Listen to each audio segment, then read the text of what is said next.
There are so many, both psychodynamic and also existential or phenomenological kinds of issues that separate us from our experience of our nature as love, be it individual presence of love, the essences of love, or love as a kind of universal truth.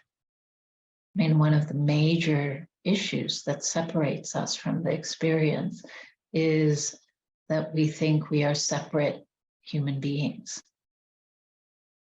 That because of the way we've come into the world and the way we've developed as a human species, we take ourselves to be discrete, distinct, separate human beings. And love challenges that. This realm of divine love challenges the notion of being a separate individual.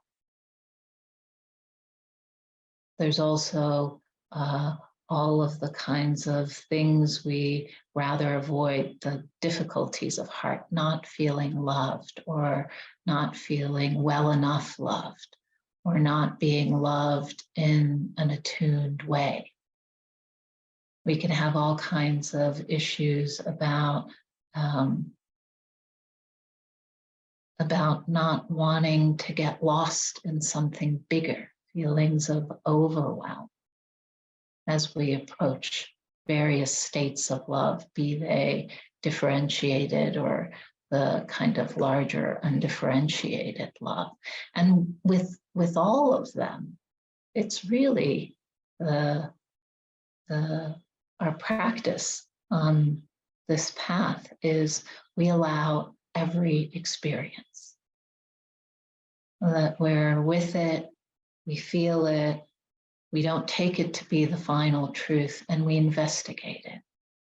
We get interested in what's happening. So the approach to this realm of divine love is like the approach to any spiritual element or value or truth on this path, which is we don't aim for it, right? Part of the kind of paths that take specific aims is you might end up in some bhakti union or bliss, but you've left out all sorts of other things. So in this path, it's not like we're aiming for love. We're just being open to where we are, what's happening. And one of the possibilities is love. Well, first of all, one has to work through one's psychological material, especially the barriers against the experience of love, all the way to divine, boundless, infinite love. One has to see first the limitations of that one's heart and one's consciousness is limited, is hemmed down, one is closed down, one is smaller than one can be. And then from there emerges a drive, true heartfelt desire to be free and to know oneself, which appears as some kind of loving the truth. What is the truth? What's really happening? Why do I feel this way? Why am I afraid of these things? And then where do they come from? And what is their truth? Is there the final thing about me? Is there anything more about me?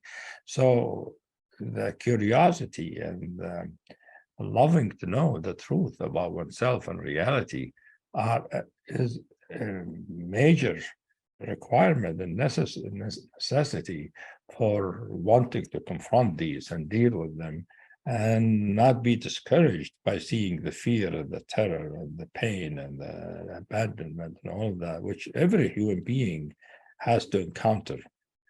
But that is the path, that is part of the journey to go through. The journey is seen as valleys and mountains and valleys. So this is one of those difficulties, the barriers along the path, because the path is not just smooth sailing. And usually, most people are not interested into going through these things unless they encounter difficulties in their life and they go to a therapist and the therapist tells them, well, you cannot get over these difficulties without dealing with your emotions and feeling in relationships, your parents, and then the person is willing to do it because they want their relationship to work or they be successful at their work. So they still have an aim, to get over it, to get to something better. Now, to get to divine love, you have to go beyond the wanting an aim.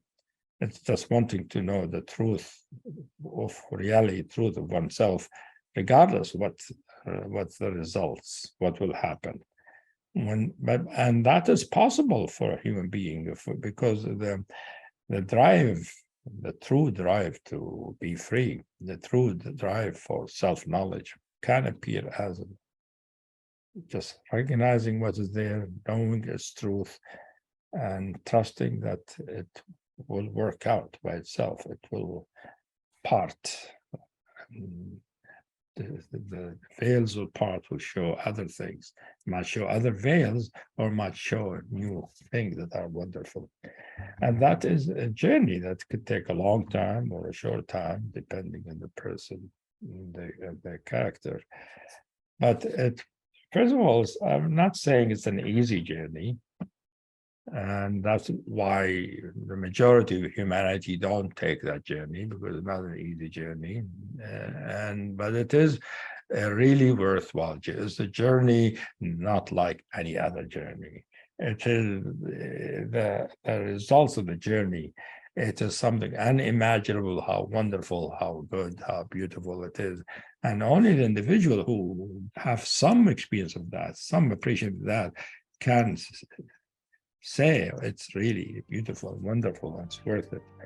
Many people don't know it's worth it, and that is partly an educational thing, but partly really the heart waking up and moving, wanting to know, as if there is some kind of beloved someplace that one is looking for, and they can't trust till they find this true beloved that they still can't define.